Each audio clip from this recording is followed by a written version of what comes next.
welcome to RetroCore's first game of the 31st series.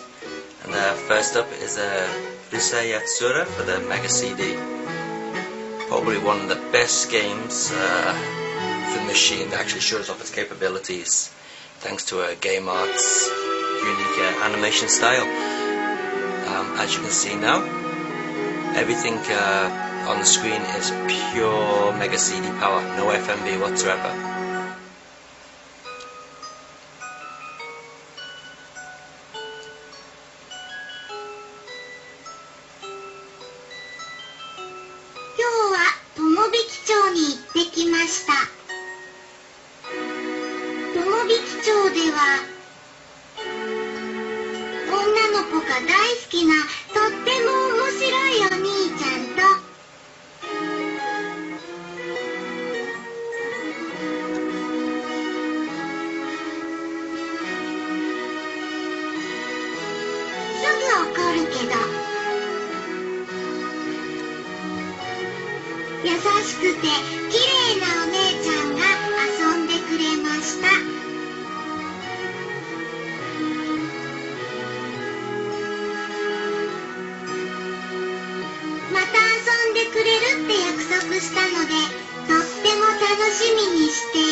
So as you probably guessed by now, this game is based on the anime of the same name by Rumiko Takahashi.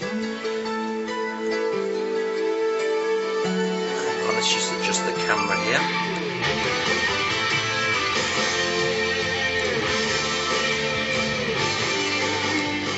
That's better. As you can see, the intro to the game is quite like the actual animation intro.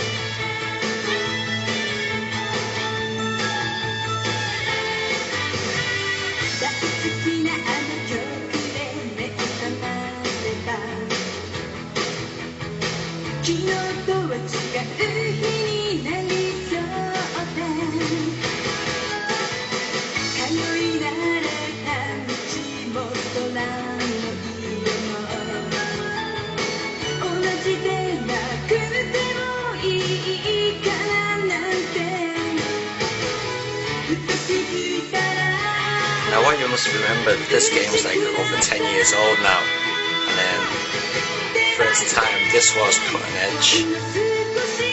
The only other Mega CD game that comes close to this is another one of Game Art's titles called Yumi Mix. But Rusei Yatsura simply blows it away in terms of animation quality. So what type of game is it then? Well, it's actually a point-and-click adventure with a difference. Most point-and-click adventures consist of text, and more text, but this one actually features no text whatsoever. It's pure voice-driven, so unless you can understand Japanese, you're out of luck. But it is good for those who can understand Japanese but can't read it. So let's take a look at the game.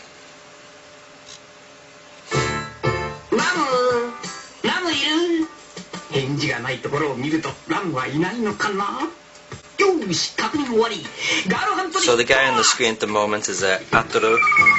Ataru is one of the main characters of the game. Just come on now as Lum. Lum is actually an alien who actually loves Ataru. The only thing is that he can't stand Lum. So he spends most of his time trying to get away from her, go on girl hunts and so on, while she tries to cuddle him. So we've got our look icon, we've got our feel icon, and we've got a speak icon. So if we go to the jacket here and have a look, with the look icon, you can see it's lit up red, means you can use it. Here we go, we found a couple of cinema tickets, so just take them. Oops, wrong button. て誰と映画を見に行こうかな。As you can tell, he's a real pervert. Here we have our inventory. All the stuff we find in the game is kept here. チョコレート買ってあったんだっけ? Into the kitchen.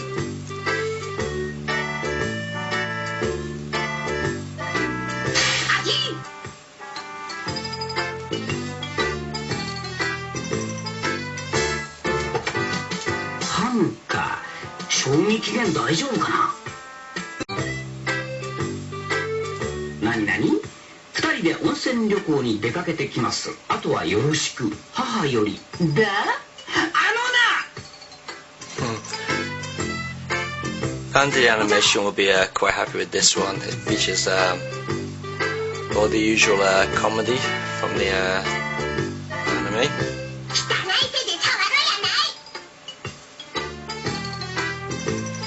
So let's go outside and meet love.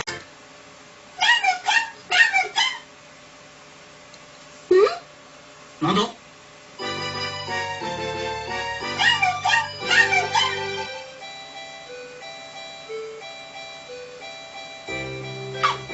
Oiwa? ランちゃんの人形だっちゃね。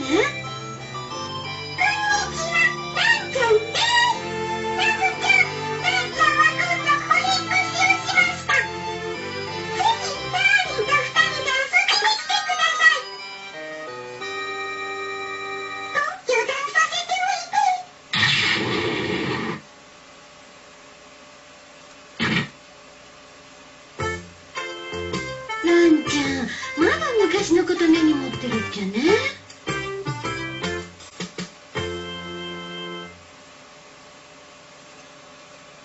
So throughout the game you can find some hidden game cartridges. Just say where one is. One's behind this picture up here. Saves you looking for one of them anyway. So once you've got them in your inventory, here they are here, you can actually play them on the game console.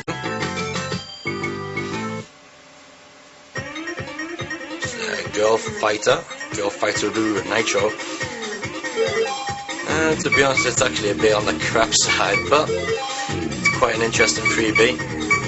You can only play the girls, of course, so we'll go Lum.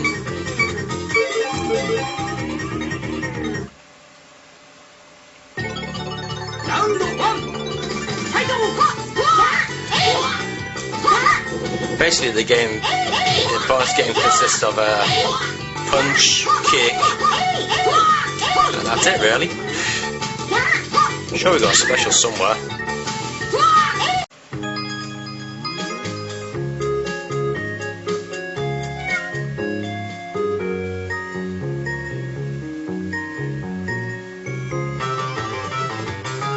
Okay, you all know this one.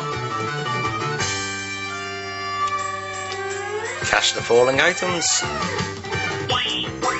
There we go, we're going to catch our little dishes here. Oop, don't want to catch the table. Wow. If you catch the table, you'll end up sitting down to eat his fish and waste some time. There you go.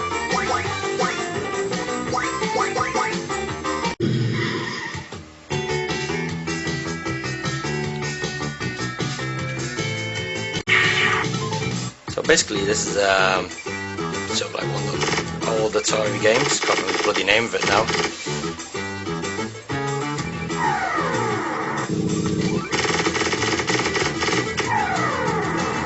Wow. Very difficult. Shoot down the ships. There we go.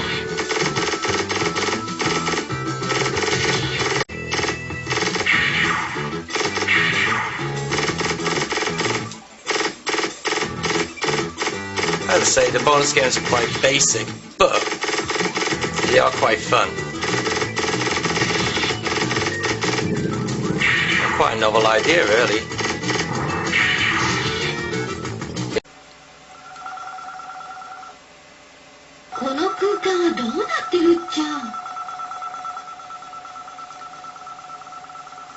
If there's one bad thing you'd have to say about this game, it's pretty difficult actually, because the game is just so perfect.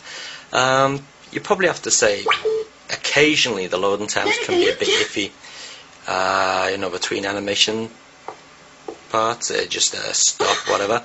But to be honest, it's not even that much of a problem. In fact, you don't notice it most of the time. I'd say probably the worst thing, to be honest, would be that the game is quite short. You can actually get through the entire game in a matter of, I don't know, an hour, if you use a player's guide or whatever.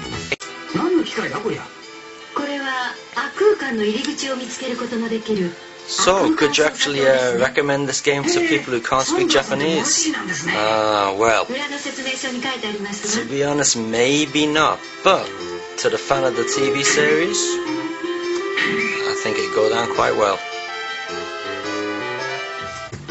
So there you have it, Urusei Yatsura, getting a Metro Course score of 8 out of 10. Overall, very, very good game, only let down by the fact that it's a bit short to complete the main tasks.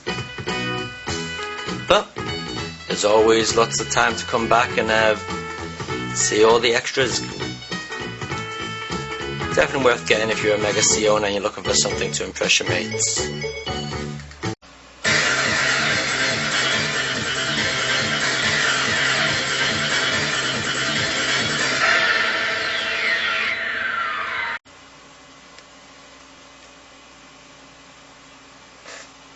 Dai Makaimura, the game which brought spookiness into the platform era. While most people in the West were playing on their Amigas and their Atari STs with the substandard arcade conversions, the Japanese were playing on their sharp X68000s, bringing home perfect arcade conversions such as this, Strider, Final Fight, and many, many more. This version puts the Mega Drive version to shame. In fact, it makes the Mega Drive version look more like a Master System and the Master System look more like a Game Boy.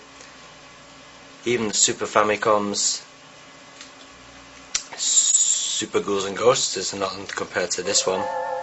So let's take a look and have a look at the power of the Sharp X68000 with the arcade perfect version of Ghouls and Ghosts, as it's known in the West.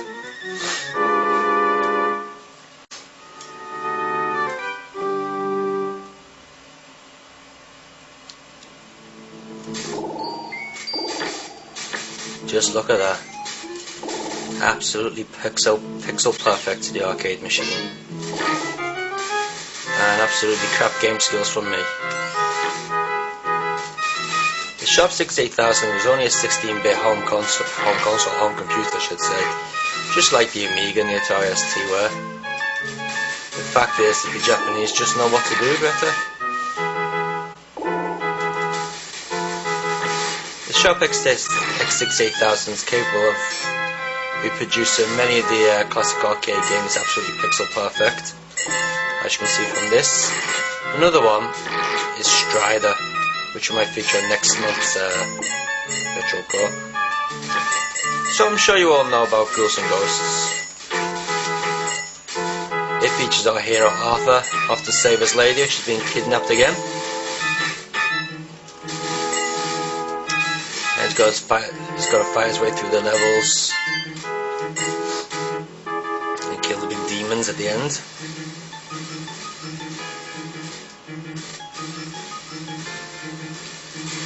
Yeah, go on, fuck off. These things are bloody annoying. Hate these things. For those who have never played in the Ghouls and Ghosts series of games, you won't know how bloody tough these games are.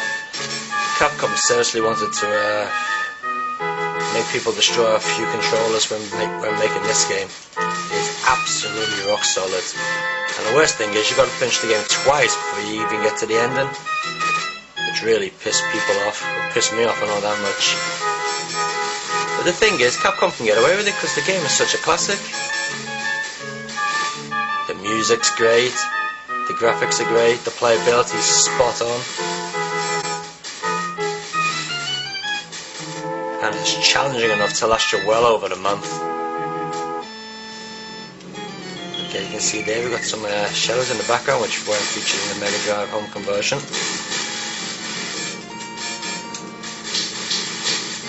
Ah!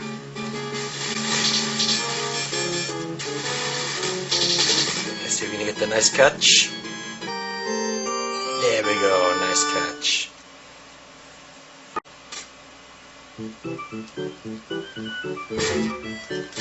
Unfortunately, it's really hard to find sharp X68000 games these days that actually work, because they all came on those 5.5-inch floppy disks, which over time lose all the magnetized power, unfortunately.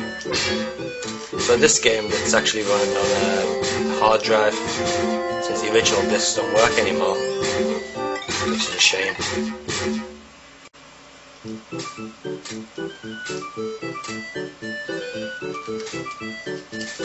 Throughout the game you can pick up little trinket jars from various enemies, and these jars contain items such as bonus points to extra weapons. There's one there. Oh, and the little shit just killed me. There you go, there's the fire weapon, which you shouldn't have got because it's completely to crap for this level. One of the better weapons I think is a small dagger. You can throw it really fast.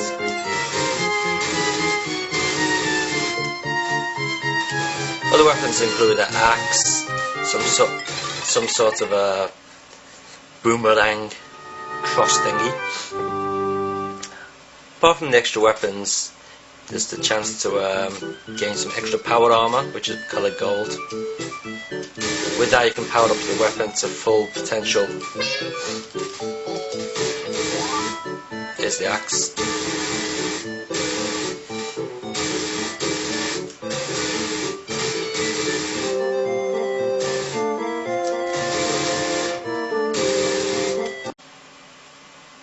So there you had Ghouls and Ghosts there on the Sharp X68000.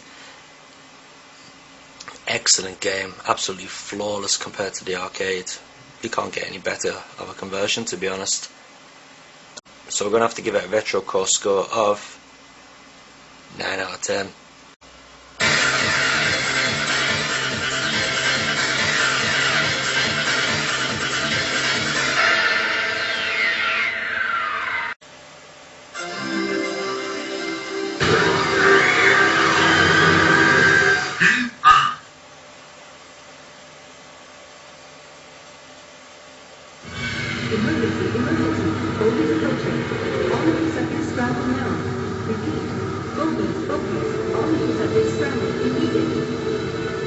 Ready for taxi. Alarm check. Release bike. Compass open. Coordinates set. Preventator ready for launch. All systems green. See you later. Good luck.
Battle station, unidentified spacecraft inbound from Delta Line, bearing 3.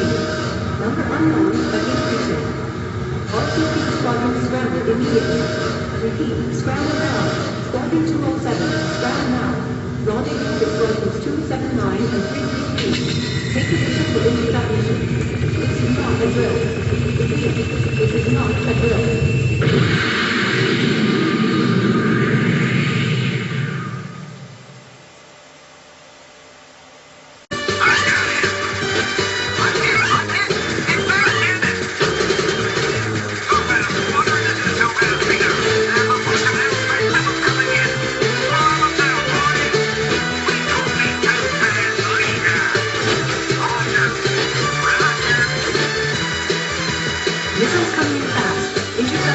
to emergency coma.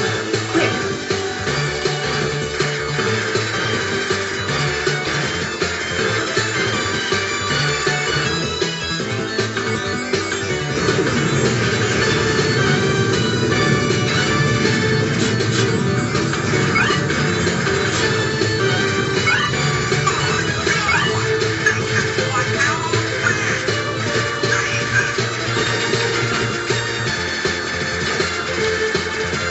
He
undercover cops for the Super Famicom.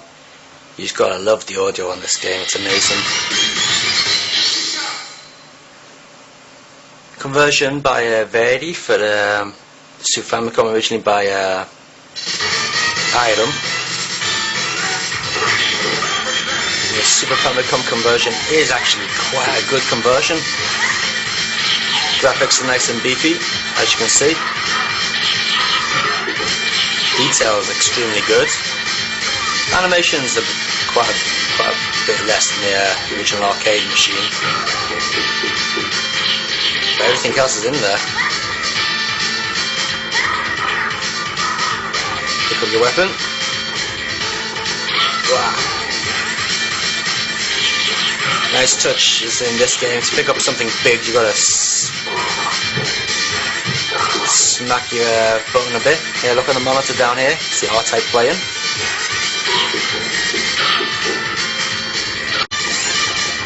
Press that button. There we go. Got it up. As you can see, when you hit people with the stick or a big concrete pole, bits fly off it. You see there.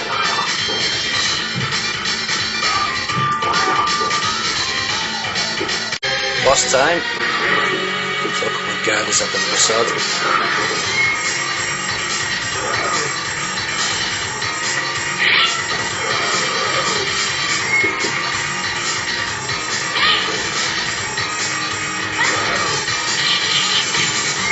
There's only a standard array of moves. We got jump here. We got a punch. We got a special. There we go. Doing a bit of a special action. God knows what it is, but it knocks them out anyway. You got your usual bundle of throws. She throws them with the hair. Probably the only woman on the planet who can. The idea is not to get caught under this press here, which I'm about to. There we go. Try and throw this little shit under it, and that'll be the end of it.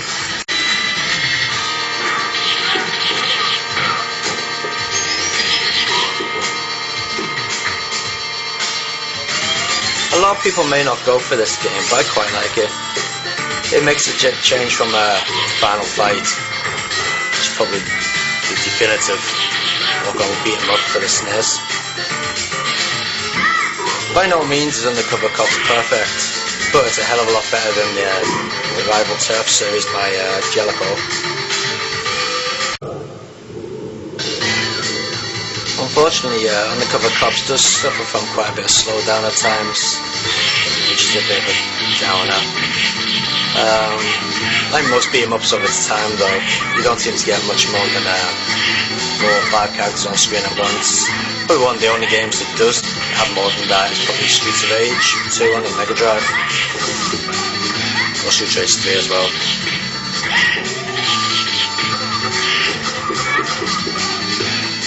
Another bad thing about Undercover Cops is the lack of moves. Like I said before, you've got your standard punch, kick and throw special. And get a little sword. But within time you sort of get a bit dull. No, it's just something about Final Fight that keeps you going, but this game doesn't have it. But the inclusion of extra big sticks to whack your opponents with sort of makes up for it. As you can see, the slowdown's coming in there.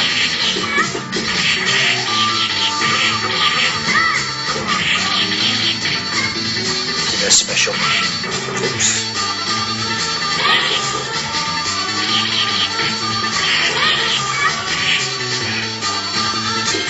So we've had the bad points, slow down, lack of moves.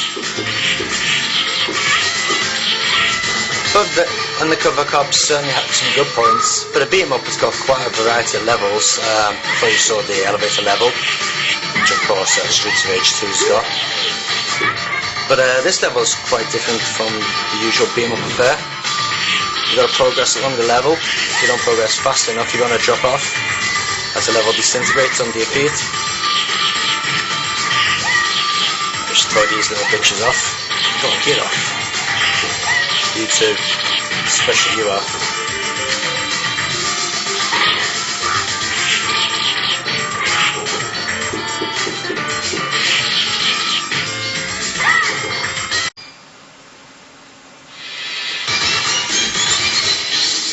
I just love those little eye catchers.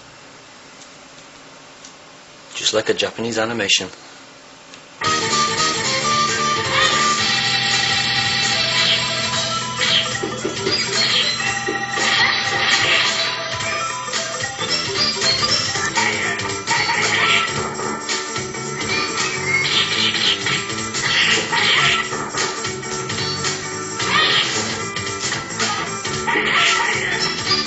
It's always on the cover culture really worth getting.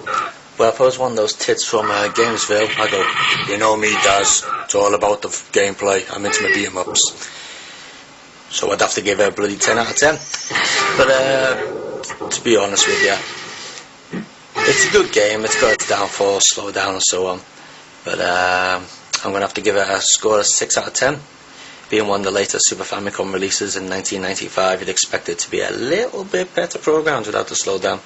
But overall, fans of beat-em-ups will enjoy it, but I think that's about it really. Everyone else, stick with your Streets of Rage 2.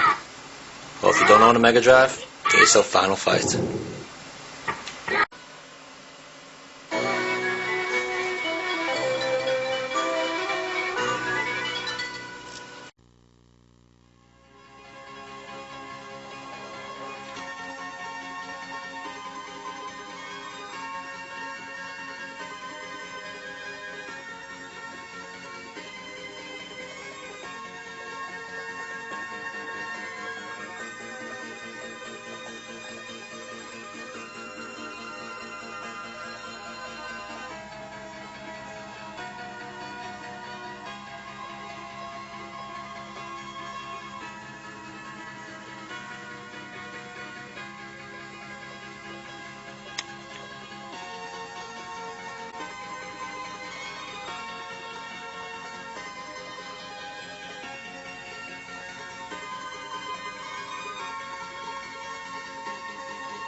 Sega Wondermega.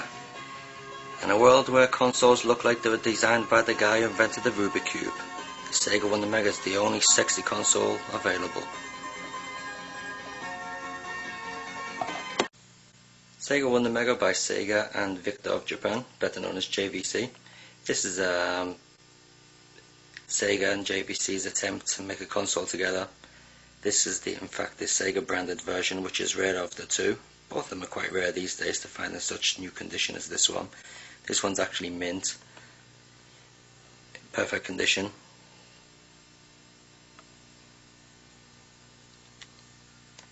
One thing that sets the Wondermega apart from other machines back then and even now is the fact that it has a motorized lid.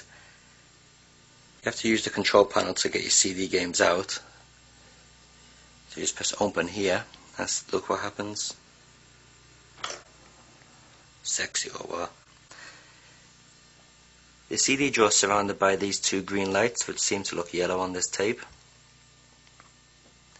They don't serve any purpose whatsoever except to look flash. Down here we have your ready and access lights. Down the front of the console we have this little panel here, which when we open up reveals a couple of hidden buttons. In here we have a headphone socket with a volume control, two mic sockets for the karaoke mode, and over here to the far right we have the FX volume, which controls these little devils over here. These are the Wondermega's DSP buttons, which control the different sound types which the machine can handle. For starters we have the game, then we have the bass, then we have karaoke, and of course finally off. I don't know whether you'll be able to hear the difference on the video, but let's give them a try. Okay, so we've got KO going. Let's try out these DSPs. First up we'll try the game. Oh, much better, far more beefy. Extra bass. Not bad. Karaoke. Doesn't sound too good on games. We'll try that one later. Not only does the Wondermega take Mega CD games, of course, it also takes Mega Drive games. So let's give one a try here. Let's give a Virtual Racing a whiz. Okay, power off. Plunk it in the slot here. And switch on. There we go, Virtual Racing on the Mega Drive. Or should I say, Virtual Racing on the Wondermega.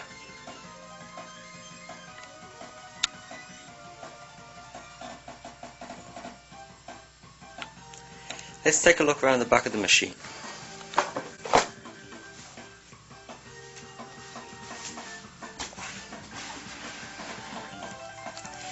The Wondermega features quite an array of outputs. Here we've got the voltage in, and this one's quite an important one, or quite an interesting one. This is the MIDI output, which lets you connect MIDI equipment to the Wondermega to turn it into a fully fledged studio. Over here we have your standard composite audio video outs, and next to that we have the S-video out, and then over here we have a very unusual looking RF unit. Further over to the left we've got the extension out used for the Mega modem, and a little screw hole which I presume is for the Mega modem to connect to. So there you have it, the Sega Wondermega. One machine which should have came out all over the world, but never. Actually the Americans got a bastardized version of it from JVC known as the XI, which is completely repulsive. But of course the Japanese get the best version of everything, don't they?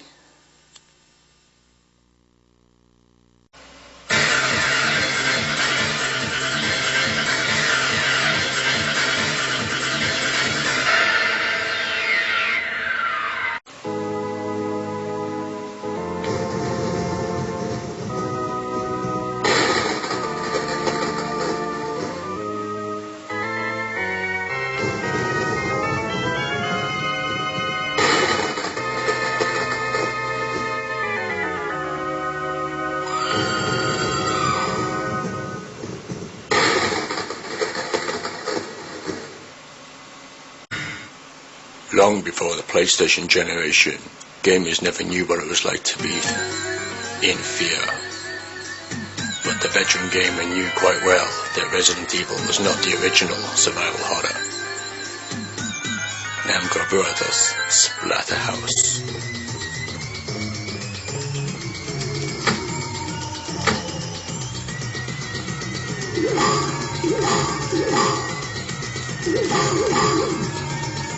Just look at all that blood and guts. And people thought Resident Evil was the first to bring us that. Namco Splatterhouse was probably the first original horror game. And back in those days it was pretty gruesome, and still quite gruesome even by today's standards. Just look at that poor woman in the background, completely mutilated to death. Back in the 80s, games weren't so long, and Splatterhouse is one of those quite short games. It's only got 5 levels, if I remember rightly, but it is hard as nails, which is something a lot of games are missing these days. Splatterhouse is certainly one for the challenging.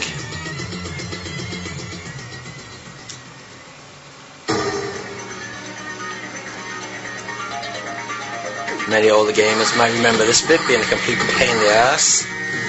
The little blood-sucking intestine worms grab hold of your legs.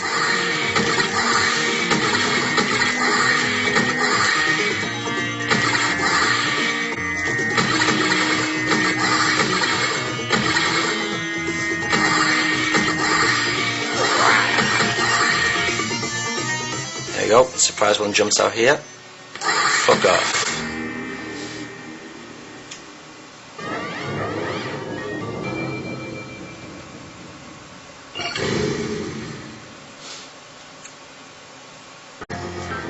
Namco did a really good job with Splatterhouse. The whole spooky atmosphere is there. From exploding zombies to mutated humans, blood and guts. You got the whole lot. The only thing missing is the Jason chainsaw, which I think you'd have to leave out, but they obviously ripped them off. Just look at the detail on the graphics when you hit these things here. See them open up? Disgusting. Look at that.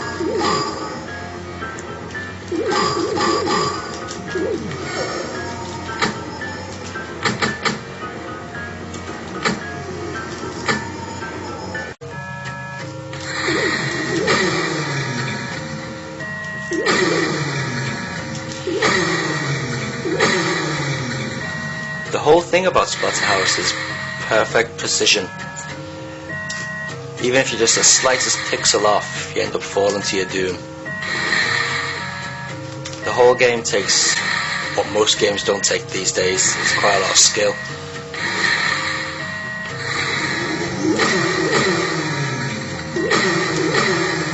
If you got the skill, the game's not actually that hard, but those without skill will find this game extremely tedious.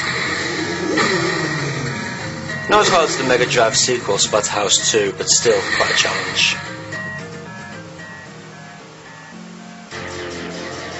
Here we go, end of level boss. It's gonna be like a pain in the ass in the poltergeist room. First you have to avoid the objects falling down. Then the chair will come to life.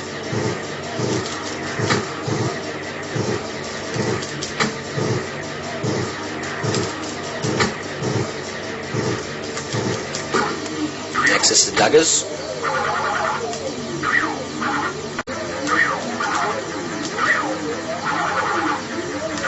And finally the picture, which just killed me straight away. Throughout the game there are lots of secret weapons to pick up. You get things from chainsaws,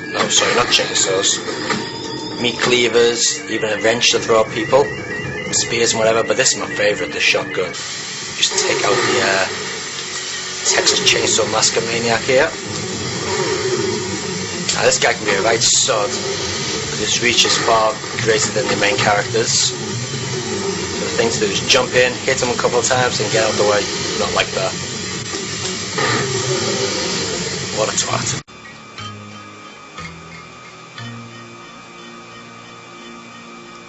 The atmosphere of the game is especially good. Namco have done a really good job creating that spooky atmosphere. This hall of mirrors here, for its time, was quite impressive. And it really gives you the feeling of a shiver down the spine, which mirrors the copy going to come from.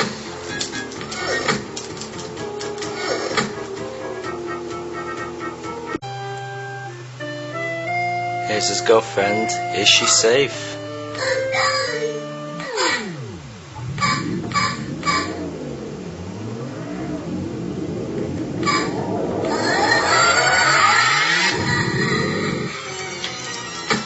Will Jason win to save his girl? Doesn't look like. So Splatterhouse 1, sorry, not Splatterhouse 2. A very, very good game from Namco. All the way back from 1988. We're going to give it a can't speak English now. We're going to give it a retro core score of 7 out of 10. Only let down by the fact that it can be quite frustrating and there are only 5 levels in there. But overall, Splatterhouse is a very good game. Graphics for its time were amazing.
Here we got Sokyu Gentai for the Sega Saturn from those lovely people at Raising. Okay, let's start it up. First of all, you got a choice of 3 ships to select. Personally, I think this red one here is the best.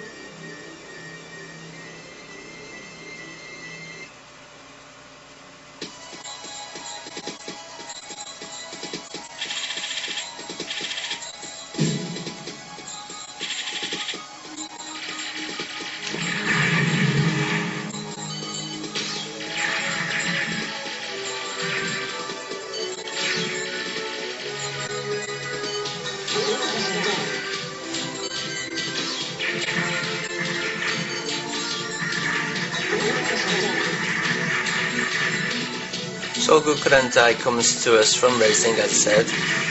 It's a conversion of the STV arcade board, otherwise known as the Titan board in the West. Basically, it's just a Sega Saturn arcade cabinet. And in my own personal opinion, this is probably one of the best STV board conversions around. Graphics absolutely stunning. You've got pre-rendered spaceships, polygons for the background, in this stage at least. Transparency effects, massive sprite scaling effects, which is what the Saturn's best at. And amazing chip generated music. All the audio you're hearing now comes straight from the Sega Saturn sound chip. No CD streaming in this game whatsoever. You can see this first stage is quite short, but later stages are quite a lot longer than that first one.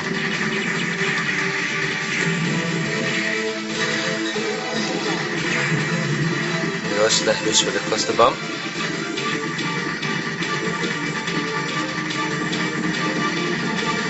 Sokyu Gentai features different types of weapons. You can see here we've got your standard blaster weapon, and here we've got the bomb.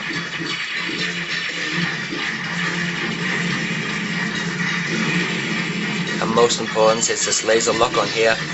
The laser lock-on can lock in from items above and below the screen. So as you can see, I'm attacking that ship that's below me. These are on the same plane as me. Of course I can take them out. Also, items which are zooming in from above can also be locked on with the laser and taken out.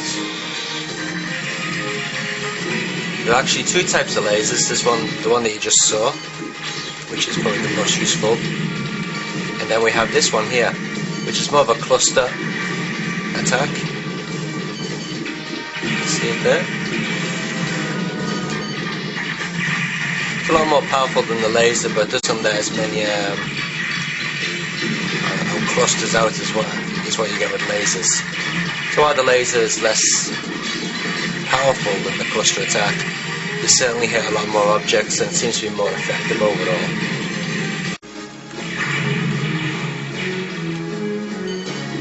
This game just oozes quality. Sure, it's not perfect, it's got bits to slow down in there when you put on the highest difficulty level. And sometimes you get hit by God knows what because you just can't see what's coming. The action is that frantic. But overall, the entire atmosphere of the game is one of just pure quality. The music plays a really big part in it, which is something overlooked by many Western gamers.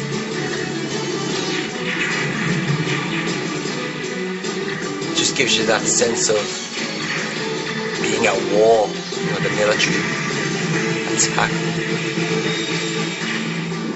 Now down the very bottom of the screen down there, you can see a couple of trucks and a big boss. Well, we'll be visiting them later on when the screen zooms all the way down, which show a bit of the sands to the scaling powers. There we go, getting a bit closer to them now. Let's take them out.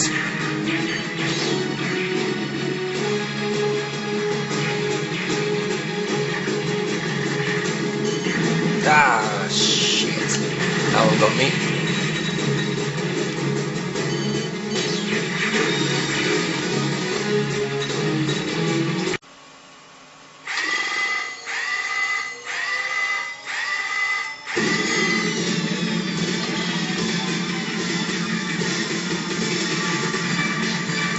So why should you buy this game over other Saturn shooters? Well, it's a good question. Saturn's not exactly short of shooters.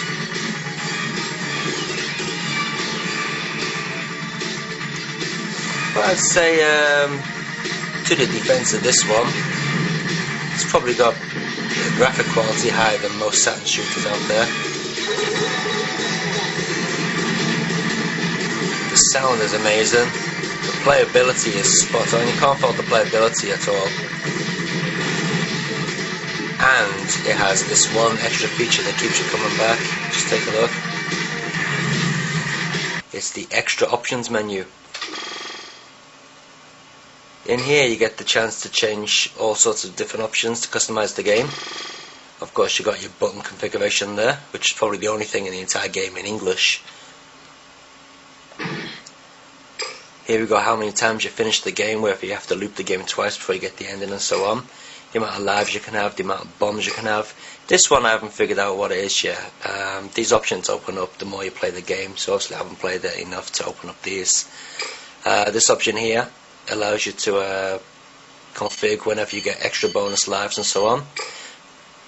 But the best option to unreveal, it's actually one of the first options to unreveal, strangely enough, is the Raising Sound History, which features music from 3 of their top games, which are also on the Sega Saturn.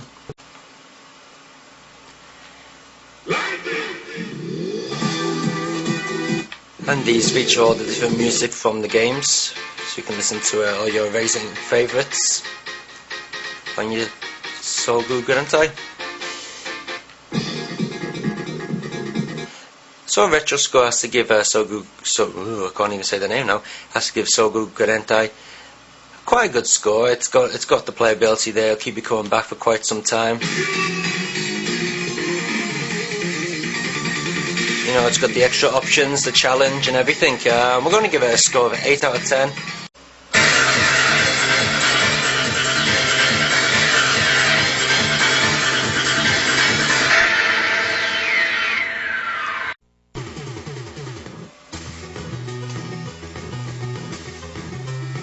here we go with our very first Famicom review, and just happens to be a Sega game.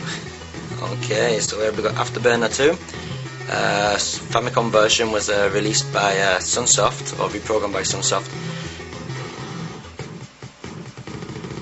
and as you can see, they've done a pretty decent job of keeping the arcade feel intact.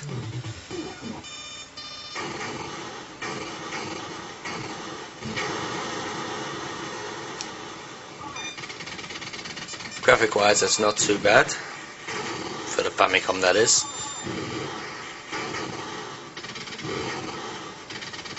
Sounds a bit iffy, but it does have all the sampled speech there from the arcade. But how does it play? Okay, well, let's give it a try.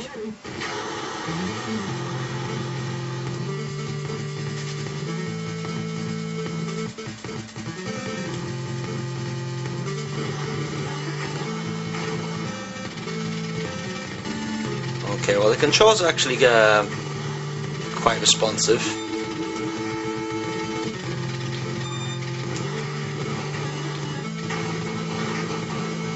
But as you can see, I just got shut down by completely nothing, which is going to bring me on to the bad point in the game now. It's quite difficult to actually see what's coming ahead of you due to the sprite flicker. As you can see, I've just been shut down twice there. First time, didn't know what hit me. Second time, missile hit me, which you could just about see.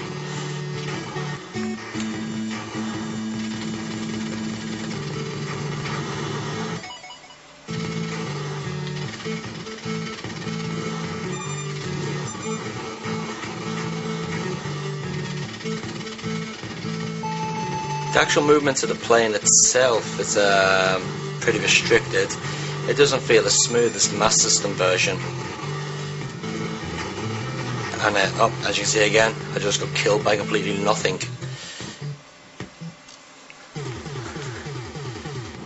So, it is quite an interesting release, and graphically I'd say they've done a pretty decent job. As far as playability goes though, it's actually a non-starter. You just can't see what's coming ahead, and you end up getting blown away by nothing.